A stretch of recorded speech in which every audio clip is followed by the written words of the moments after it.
ఏడుస్తున్నావా? పాప చనిపోయిందని కాదు, నీ చుట్టూ ఇంతమంది ఉన్న ఏ ఒక్కడి అరాచకాన్ని ఆపలేదు చూడు, అందుకేడువమ్మా, పాప కోసం కాదు. అందరూ ఉన్నారని ధైర్యంతో బతుకుతున్నావు కదా, అందుకేడువమ్మా, పాప కోసం కాదు. ఎవరింటికి వచ్చినా కన్న కొడుకులు ఆదరిస్తావు కదా, అందుకేడువమ్మా, పాప కోసం కాదు. రేయ్, ఒక కాలేజీకి వెళ్ళే అమ్మాయిపై అత్యాచారం జరిగితే వాళ్ళు పొట్టి పొట్టి బట్టలు వేసుకుంటారు, వాళ్ళకి అలాగే జరగాలి అంటారు. ఒక స్కూల్కి వెళ్ళే అమ్మాయిపై అన్యాయం జరిగితే చదువుకునే వయసులో ప్రేమ ప్రేమ అని తిరుగుతారు, అప్పుడు అబ్బాయిలు మాత్రం ఊరుకుంటారా అంటారు. మరి అమ్మ ఒడిలో పాలు తాగే పసి పిల్లల్ని కూడా వదలట్లేదు కదరా. ఆడపిల్లల్ని గౌరవిద్దాం, ఆడవాళ్ళని కాపాడదాం అంటారు కదా. ఎక్కడరా కాపాడేది? ఎక్కడరా కాపాడేది? వాట్సాప్లో స్టేటస్ పెడితే కాపాడినట్ట? నిండు జీవితాలను ఆర్పేసి కొవ్వొత్తులు వెలిగిస్తే కాపాడినట్ట?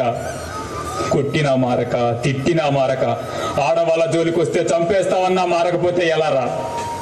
గుర్తుపెట్టుకుంటారా, మనం చంపుతుంది ఆడదాన్ని కాదు, అమ్మతనాన్నే చంపేస్తున్నాం రా.